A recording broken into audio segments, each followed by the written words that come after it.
Rev up your engines!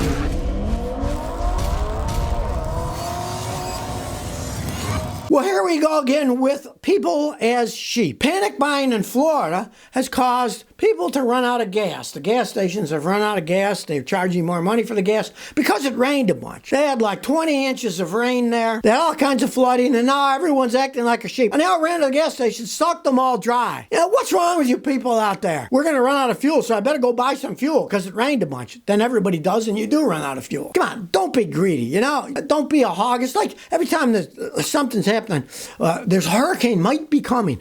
Then they raid the grocery store, steal all the food and the water. Hey, don't be a greedy pig, you know? There's plenty of stuff around out there. I mean, if you're really worried about water, fill your bathtub with water like we didn't use them before there was a hurricane. You got a whole bathtub. You don't need 8 million drinking bottles. Just fill your bathtub with water. Use that, you know? Be a little creative. Don't be part of the sheep mentality. Oh, we're going to go and buy everything. Oh, it's not going to be there anymore. So people, start using your head and stop acting like sheep. USC 1980 says, can't I drive with warped brake rotors? My brake rotors are warped. How long can I drive with this? I have a 2017 Mazda 6 with 50,000 miles. Well, they shouldn't have warped that soon. Well, maybe a significant other who steps on the brakes all the time, especially highway speeds, they will warp, right? You step on the brake pads, the steering wheel shakes, they warp, right? But if you're not losing control, I had a customer in Houston, strangely enough, a Mazda 2. And I hit the brakes and that steering wheel was going like this. And I said, you know, you need brakes and rotors. And he said, well, how thick are the brake pads? I said, well, they're still thick. It'll last. It just be shaking. He said, well, I don't care. He says, I don't go on the highway. I'm an old man.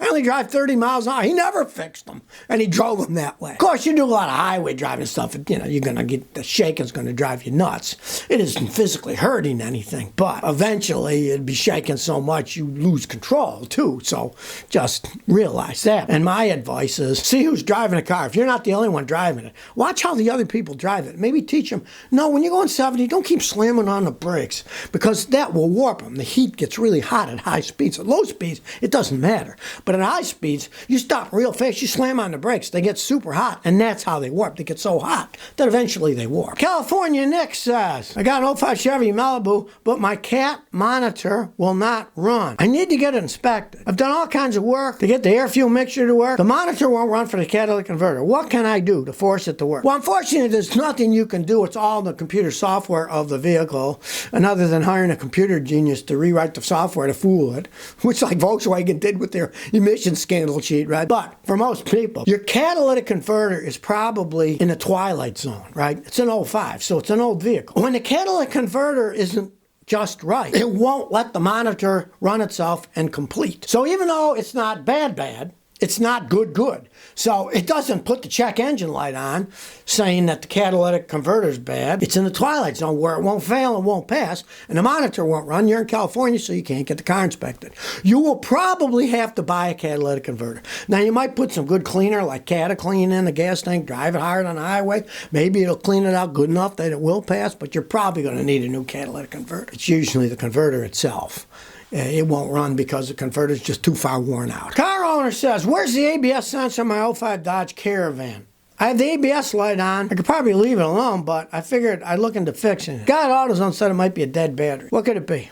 All right, well, the guy at AutoZone is an idiot. Your anti-lock brake system is to keep the wheels from stopping when you slam on the brakes, because when they stop, they lock up and they skid, so they don't let them lock up. They always have been moving them a little. Each wheel has an ABS sensor on them. They don't have batteries in them. The ABS sensor is a sensor that's on each wheel in the hub, and it tells how fast the wheel's spinning. With your ABS light on, any mechanic worth their salt, all they gotta do is put their good scan tool and drive it, and they can see which one isn't working, because the wheel speed sensors show the speed at each wheel. If that light's on, if one of them's bad, you'll see you're going 30 miles an hour, the left front says 30, the left rear says 30, the right front says 30, but the right rear doesn't say anything or has the wrong speed, you know that sensor's bad. Then you replace that sensor. There's 4 of them. There's one on each wheel. But it has nothing to do with battery. Those systems aren't battery operated. They just are a sensor. The computer sends them electricity, then they send electricity back to the other part of the computer to tell them what speed the wheels are going at. That's how the ABS system works. He was confused. He was thinking of the tire pressure monitoring system, and those have batteries in each one, in each tire, and you got to take the tire apart to change those. But the ABS sensors are completely different. M. McLean says, I got a 2007 Mitsubishi Delica, which is a Canadian import 15 years ago. My main question is, are they reliable, as they say, easy to get parts for? I'm going to make a camping travel van out of it.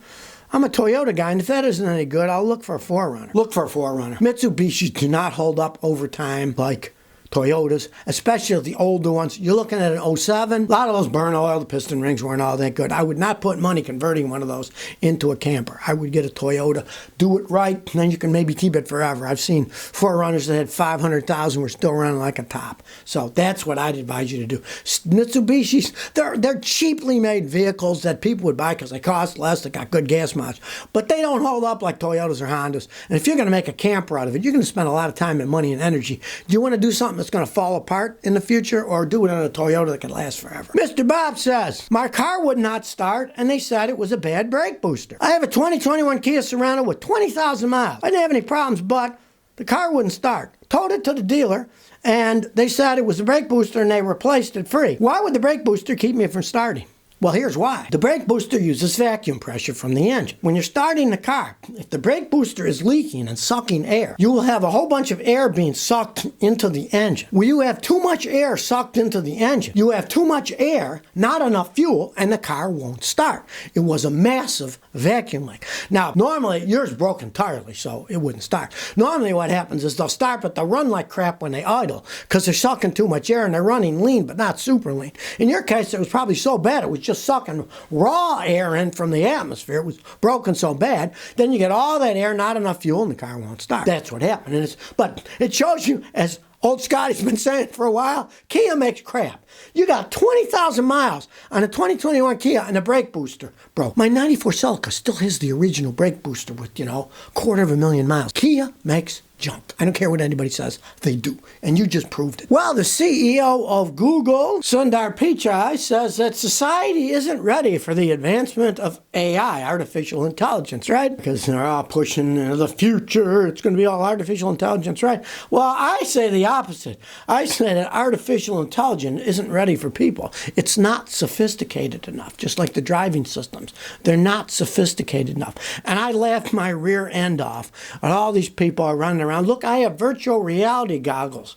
You know what I say? I have them too. Here they are, my glasses, so I can see. And I see the real world. I don't need a computer-generated copy, and a cheap copy of that, of the actual real world. Of course, they're selling a lot of stuff, and as he says, and I quote, I have a warning that society needs to prepare for technologies like the ones that's already launched. And then it further goes on to say, it's not just one company, here's Google, right? It's all kinds of companies that do stuff like that, right? I've had experience with meeting a lot of these AI people, right? I did business in Seattle with these software dudes, right? They're good software dudes, but in terms of what they know what's happening in society, maybe not so much. They're all saying, oh, Scotty, you're an old fogey.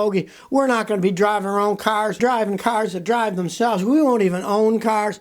Okay, now this is like 6-7 years ago these people were telling me that. Look at Seattle, where they're based. What a mess. Hobos are all over the place, right? Are the cars driving themselves? No.